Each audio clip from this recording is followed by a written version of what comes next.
Hello everyone, welcome back to Oliveboard. I am Pooja. और अभी पिछले कुछ सालों से या कुछ समय से आप लोगों ने एक स्कीम को न्यूज़ में डेफिनेटली देखा होगा, which is electoral bond scheme.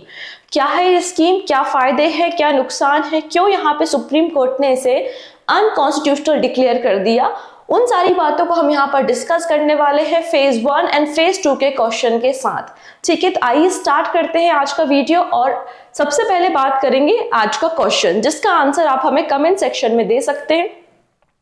This is question of the day. With regard to electoral bond which of the following statement are correct. कौन सा स्टेटमेंट यहाँ पर करेक्ट है? पहली स्टेटमेंट बोलता है कि इलेक्टोरल बॉन्ड स्कीम को 2018 के बजट में अनाउंस किया गया था। सेकेंड स्टेटमेंट कहता है electoral bond aim at bringing clean money and transparency into the system of the political party. Third one is the electoral bond may be purchase by the citizen of India. तो इनमें से कौन सा code correct है? 1, 2 and 3, 1 and 2, 2 and 3, 1 and 3। जो भी सही answer इस कॉम्बिनेशन में आपको लगता है, आप मुझे आंसर दे सकते हैं कमेंट सेक्शन में।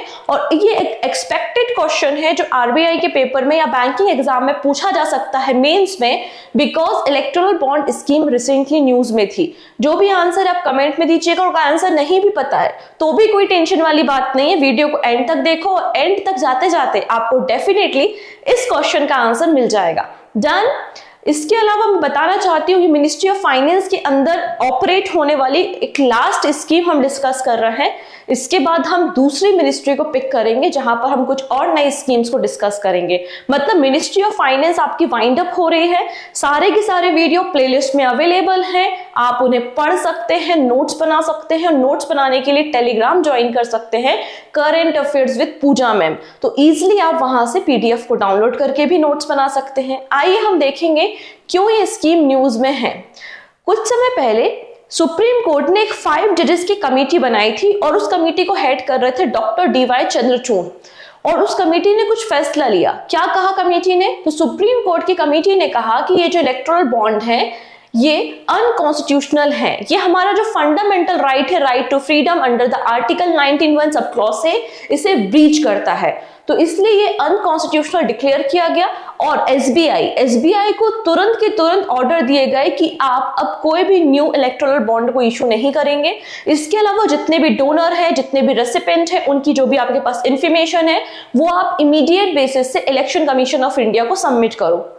In order the SBI to stop issuing electoral bond immediately and submit all the information of the bond sold and the name of all the donors and recipients to the Election Commission of India। ये फैसला supreme court of India का था। ठीक है, ये तो आपने current news देख ली। और फिलहाल हमारे देश में जो इलेक्टोरल बॉन्ड है वो अनकॉन्स्टिट्यूशनल है और इनको फिलहाल के लिए तो बैन कर दिया गया है, बंद कर दिया गया है। अब देख लेते हैं आखिरकार ये इलेक्टोरल बॉन्ड होते कब है, क्या है, कब इन्हें लॉन्च किया गया था, क्या इसके एजेंडाज हैं, क्या इसके ऊपर कंसर्न थे, वो सारी बातों को हम यहाँ पर डिस्कस करेंगे। सबसे पहले जो हमारा 2017 का यूनियन बजट था, तो 2017 के यूनियन बजट में एक कॉन्सेप्ट लेकर आया था कि पॉलिटिकल पार्टीज को फंडिंग करने के लिए हम एक स्कीम लेकर आएंगे which is electoral bond scheme.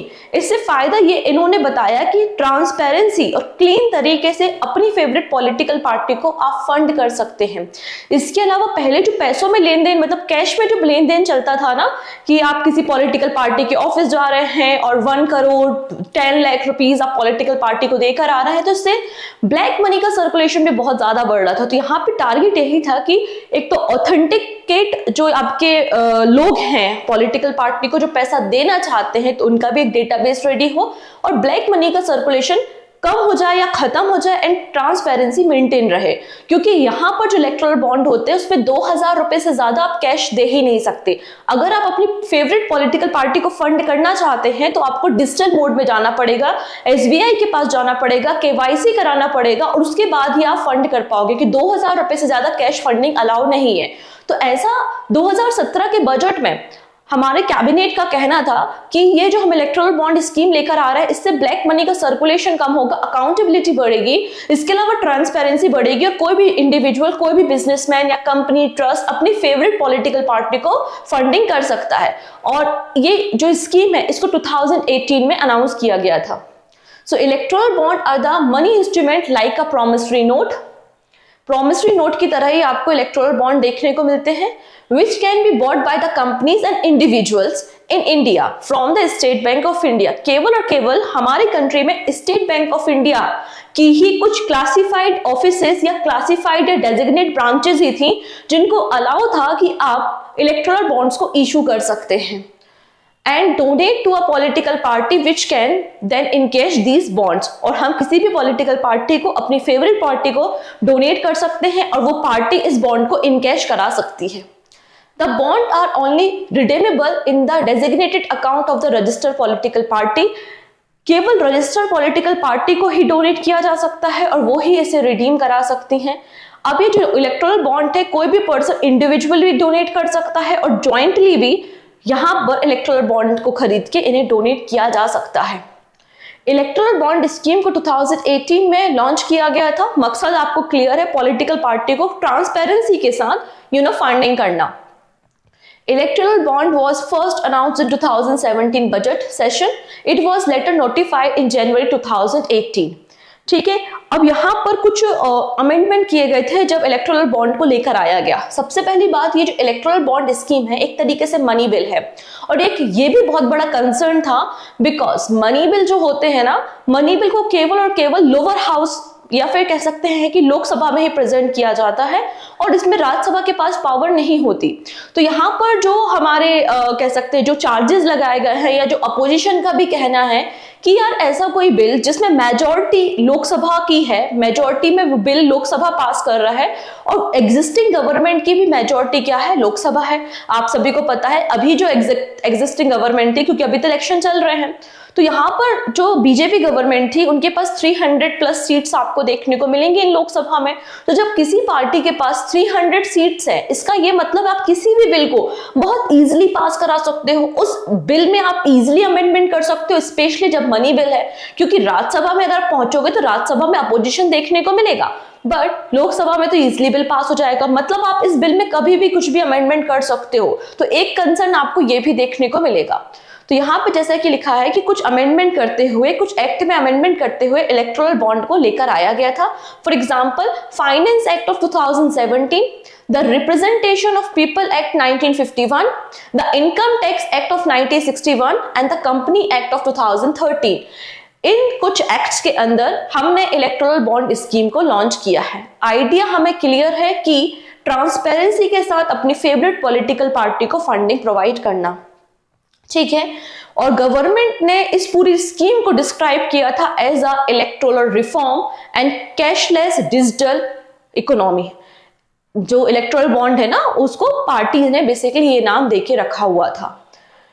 अब डोनेशन कैसे होगा? तो इलेक्टोरल बॉन्ड जो है वो इशू होते हैं by the state bank of India and it designate branches. ऐसा नहीं है कि हमारे देश में जितने भी एसबीआई के ब्रांचेस हैं सभी लोग इलेक्टोरल बॉन्ड इशू करती हैं, ऐसा बिल्कुल नहीं है। कुछ स्पेसिफिक ब्रांचेस ही इलेक्टोरल बॉन्ड को इशू कर सकती थी और वो भी कुछ डिनोमिनेशन में 1000, 10,000, 1 lakh rupees, 10 crore rupees, 10 lakh rupees etcetera, ठीक है। डोनर को क्या करना है? डोनर को एसबीआई जाना है और अपना पसंदीदा जो भी आप जितना भी डोनेट करना चाहते हो, वो 10 लाख रुपए, 1 करोड़ रुपए, तो आपको वहां पे एसबीआई जाके अब सबसे पहले अपना केवाईसी कराना है, नो योर कस्टमर। और नो योर कस्टमर करने के बाद आप वहां से इलेक्टोरल बॉन्ड को परचेस करोगे। आपने एक बॉन्ड, एक पेपर की तरह इंस्ट्रूमेंट है जो कि प्रॉमिसरी नोट है, आपने उसे परचेस किया, आपने पार्टी का नाम लिखा और इतना फंड मैं उस पार्टी को देना चाहता हूं और वो कैश जो है वो डिपॉजिट कर दिया किसको? एसबीआई को। तो एसबीआई इमीडिएट बेसिस से वो फंड उस पर्टिकुलर पॉलिटिकल पार्टी के अकाउंट में भेज देगा, ठीक है। Donors whether individual or companies can purchase these bond and the identity of the donor remain confidential. यहाँ पर जो भी डोनर होगा, चाहे वो इंडिविजुअल हो या कंपनी हो, उसकी आइडेंटिटी किसी के साथ अनवील नहीं किया जाएगा। मतलब उसका नाम कभी किसी के सामने नहीं आएगा कि कौन सा व्यक्ति है, किस पॉलिटिकल पार्टी को डोनेट कर रहा है। तो एक यहाँ भी सबसे बड़ा चैलेंज यही था, क्योंकि दो बातें थी। एक, अगर आप राइट टू इंफॉर्मेशन एक्ट का इस्तेमाल करते हो, मतलब आरटीआई एक्ट 2005, तो आपका अधिकार होता है कि आप किसी भी चीज की इंफॉर्मेशन ले सकते हो। अगर किसी व्यक्ति को जानना है कि किसी पर्टिकुलर पार्टी को कितनी फंडिंग हुई है, कहाँ से फंडिंग हुई है, तो ये हमारा आरटीआई है। बट वही अगर बात करते हैं, जैसे कि इस इलेक्टोरल बॉन्ड स्कीम में लिखा है कि जो डोनर है उनकी जो आइडेंटिटी है वो हमेशा और हमेशा कॉन्फिडेंशियल रखी जाएगी। तो ये आर्टिकल 21 है कि राइट टू प्राइवेसी ऑल्सो हमारा फंडामेंटल राइट है। तो दो यहाँ पर राइट्स, दो फंडामेंटल राइट्स या दो आप कह सकते हैं एक लीगल राइट और एक फंडामेंटल राइट आपस में क्लैश हो रहे हैं इस पर्टिकुलर इलेक्टोरल बॉन्ड स्कीम में। लेकिन यहाँ पे साफ साफ कहा गया था कि कोई भी व्यक्ति जो भी किसी भी पार्टी को डोनेट करता है उसकी इंफॉर्मेशन हमेशा कॉन्फिडेंशियल रहेगी और उसको कभी रिवील नहीं किया जाएगा, ठीक है। और खास बात क्या है, donation made by electoral bond enjoyed 100% tax exemption under the scheme. तो हमारा जो इनकम टैक्स 1961 है इसके अंदर 100% टैक्स रिजम्पशन देखने को आपको मिल जाएंगे। इसके अलावा यहाँ पे कोई भी लिमिट नहीं थी, कोई भी कंपनी कितने भी डिनोमिनेशन का यहाँ पर इलेक्टोरल बॉन्ड परचेस कर सकती है और अपनी फेवरेट पार्टी को डोनेट कर सकती है। डन। अब वैलिडिटी, ये जो इलेक्टोरल बॉन्ड है इनकी वैलिडिटी 15 डेज की है। मान लेते हैं मैंने किसी एक फेवरेट पार्टी के लिए डोनेट किया है, मैं एसबीआई गई हूँ, केवाईसी कराया है और 10 लाख रुपीस का इलेक्टोरल बॉन्ड परचेस किया है। और सेम डे पे फिर क्या होता है, जैसे ही मैंने परचेस किया अकाउंट में पैसा गया किसके, पॉलिटिकल पार्टी के, और पॉलिटिकल पार्टी को 15 डेज का समय होगा कि 15 डेज में आप उस अमाउंट को यूटिलाइज करें, अदरवाइज ये वैलिड नहीं रहेगा, एक्सपायर हो जाएगा। So electoral bond shall be valid for 15 calendar days from the day of issue and no payment shall be made to any payee political party if the electoral bond is deposited after expire the validity period। ये बात यहाँ पे लिखी गई है, ठीक है। The electoral bond deposited by an individual political party in its account shall be credited on the same day। तो same day पे क्रेडिट हो जाता है। इसके अलावा 2022 में एक और amendment already electoral bond scheme में किया जा चुका है। क्या है वो अमेंडमेंट, आइए हम देख लेते हैं। जैसे कि जो इलेक्टोरल बॉन्ड है जिनको 2018 में फोर्स में लाया गया था, यहाँ पर इलेक्टोरल बॉन्ड स्कीम जो है इसमें ये जो बॉन्ड होते हैं वो अवेलेबल होते हैं for the period of 10 days each in January, April, July and October. ये जो 4 मंथ आपको दिख रहे हैं जिनको स्पेसिफाई किया है by the central government, in 4 months के जो 10 डेज के पीरियड होते हैं उसमें आपको इलेक्टोरल बॉन्ड अवेलेबल होते हैं। बट यहाँ पर अमेंडमेंट क्या किया गया, जब हमारी कंट्री में लोकसभा इलेक्शन है, जैसे कि इस साल हमारी कंट्री में लोकसभा इलेक्शन है, तो एडिशनल पीरियड 30 डेज का होगा। मतलब इन डेज के अलावा एडिशनल 30 डेज भी होंगे जब इलेक्टोरल बॉन्ड को इशू किया जा सकेगा। सिमिलर यहाँ पर जब हमारे कंट्री में लेजिस्लेटर असेंबली के इलेक्शन होंगे, स्टेट असेंबली के इलेक्शन या फिर यूनियन टेरिटरी में इलेक्शन होंगे, तो एडिशनली 15 डेज का पीरियड होगा। तो यहाँ पे एक नया पैरा इंट्रोड्यूस किया गया था कि additional period of 15 days shall be specified by the central government in the year of general election to the legislative assembly of the state and union territory with the legislature। तो ये बात यहाँ पे बोली गई कि विधानसभा के चुनाव है तो 15 दिन का एक्स्ट्रा, लोकसभा का चुनाव है तो 30 दिन का एक्स्ट्रा पीरियड आपको मिलेगा। अदरवाइज ये 10 डेज तो है ही जनवरी, अप्रैल, जुलाई और अक्टूबर के, जब हम इलेक्टोरल बॉन्ड को इशू करेंगे। डन। एसबीआई केवल और केवल एकमात्र अथॉरिटी है हमारी कंट्री में जो कि इलेक्टोरल बॉन्ड को इशू कर सकती थी। डन। अब वो कौन सी पॉलिटिकल पार्टी है या कौन सी ऐसी रजिस्टर्ड पार्टी है जिनको ही केवल फंडिंग की जा सकती है, तो हमारे देश में जो लोकसभा है, राज्यसभा है या लोकसभा है, जो पॉलिटिकल पार्टीज है उनको मैनेज करने के लिए एक एक्ट है। कौन सा एक्ट है, रिप्रेजेंटेशन ऑफ रिपब्लिक एक्ट 1951। ये एक्ट कहता है, इस एक्ट के अंदर जो सेक्शन नंबर 29A है, तो इस एक्ट के सेक्शन नंबर 29A में जो रजिस्टर्ड पॉलिटिकल पार्टी है वो ही केवल एलिजिबल है फंडिंग के लिए, या फिर ऐसी पॉलिटिकल पार्टी जिनको लास्ट जनरल इलेक्शन, चाहे वो लोकसभा के इलेक्शन हो या आपके विधानसभा के इलेक्शन हो, लास्ट इलेक्शन में मिनिमम एटलीस्ट 1% आपको वोटिंग मिली हो, वोट मिले हो, तो ही आप एलिजिबल होंगे और तभी आपको इलेक्टोरल बॉन्ड से फंडिंग रिसीव होगी। ठीक है। तो गवर्नमेंट का क्या स्टैंड है अबाउट दिस स्कीम, तो गवर्नमेंट का कहना है कि एक ट्रांसपेरेंसी लेकर आता है पॉलिटिकल फंडिंग में, क्योंकि यहाँ पर जो कोई भी पर्सन है जो पॉलिटिकल पार्टी को डोनेट कर रहा है उसकी ऑथेंटिसिटी पता होती है, क्योंकि वो एसबीआई जाता है, केवाईसी कराता है, तो उनका कहना है कि ऑथेंटिकेट होता है। और उसके अलावा जो ब्लैक मनी का सर्कुलेशन है उसको भी रोका जा सकता है, क्योंकि ये ट्रांजेक्शन कैश में तो हो नहीं रहा है। तो ये बात इन्होंने कही है। फिर reduce the chance of misuse of bond, यहाँ पर 15 डेज का समय होता है कि आप इस बॉन्ड को रिडीम कराओ, और पॉलिटिकल पार्टी को कहा गया है कि आपको ये डेटा भी अनवील करना है कि आपने जो बॉन्ड या पैसा इस्तेमाल किया है आपने किस एरिया में उस पैसे का इस्तेमाल किया है। तो तो यहाँ पे एक ट्रांसपेरेंसी भी होती है और miss use of the bond भी हो जाता है, ऐसा बोला गया है पॉलिटिकल पार्टी के द्वारा। पॉलिटिकल अकाउंटेबिलिटी, तो यहाँ पर political parties are required to submit the detail about the contribution received through the electoral bond to the election commission, which would ensure their accountability and reduction of the black money for political funding. Under the electoral bond scheme, the amount of money that a party can accept in a cash from the anonymous sources has reduced from 20,000 to 2,000 rupees. तो ये कुछ बातें हैं जिसके कारण, या फिर जो शेल कंपनीज का फॉर्मेशन होता है, ये जो जाली कंपनियां शेल कंपनीज होती हैं वो केवल इस तरीके की फंडिंग करने के लिए फॉर्म की जाती हैं। तो इन सारी चीजों से बचा जा सकता है, ऐसा गवर्नमेंट का कहना है। तो ये गवर्नमेंट के पॉइंट ऑफ व्यू है, ना कि सुप्रीम कोर्ट के पॉइंट ऑफ व्यू है। सुप्रीम कोर्ट ने कहा है कि यार ऐसा तो कुछ भी नहीं हो रहा। सुप्रीम कोर्ट क्या कहता है कि नहीं भाई, ऐसा तो कुछ भी नहीं हो रहा है। पहली चीज तो यहाँ पर पता नहीं चल रहा कि कौन सा व्यक्ति है, कहाँ से आप कितना डोनेशन ले रहे हो, पहली चीज ये है। दूसरी बात, यहाँ पे जो फंडामेंटल राइट है आपका आर्टिकल 19(1) सब क्लॉज है, उसका भी वायलेशन हो रहा है। तीसरी बात यहाँ पर कही गई कि जो आपके इलेक्टोरल बॉन्ड आप मतलब जो आ रहे हैं तो इसमें कुछ करप्शन है। मतलब जब डेटा को रिवील किया गया तो देखा गया कि 2 दिन पहले किसी कंपनी को आपने कोई टेंडर दिया है और 2 दिन बाद वो कंपनी आपके अकाउंट पे पैसा ट्रांसफर कर रही है in the form of electoral bond. इसके अलावा कुछ कंपनी से जो लॉसेस दिखा रही है जस्ट लाइक अ वोडाफोन, और फिर आपको वो 200 करोड़ रुपए डोनेट कर रही है। तो यहाँ पर ट्रांसपेरेंसी कहाँ है? इसलिए हम आपको इंस्ट्रक्शंस देते हैं कि जितने भी डोनर्स हैं उनके डेटा को रिवील करो, और इसके अलावा आप मुझे बताओ किस पॉलिटिकल पार्टी को कितनी फंडिंग रिसीव हुई है। तो कई सारे चैलेंजेस थे एक्चुअली इस स्कीम में, दैट्स व्हाई सुप्रीम कोर्ट ने इसे अनकॉन्स्टिट्यूशनल डिक्लेयर कर दिया। क्लियर हो गया इतनी चीजें? तो जो भी बातें मैंने लिखी हैं वो आपको यहाँ पे शॉर्ट में देखने को मिल जाएंगी कि ये एक प्रोमिसरी नोट की तरह इंस्ट्रूमेंट होता है और ये इंटरेस्ट फ्री बैंकिंग इंस्ट्रूमेंट है। एलिजिबिलिटी मैंने बता दिया, कोई भी सिटीजन जो इंडियन है, इंडिविजुअल या फिर आपका बिजनेसमैन, इसके अलावा कोई भी ट्रस्ट का हेड, तो वो सब इसमें एलिजिबल होते हैं। इशू कौन करता है? तो एसबीआई की कुछ डेजिग्नेट ब्रांचेस करती हैं 1000, 10,000, 1 लाख, 10 लाख एंड 1 करोड़ रुपीज में।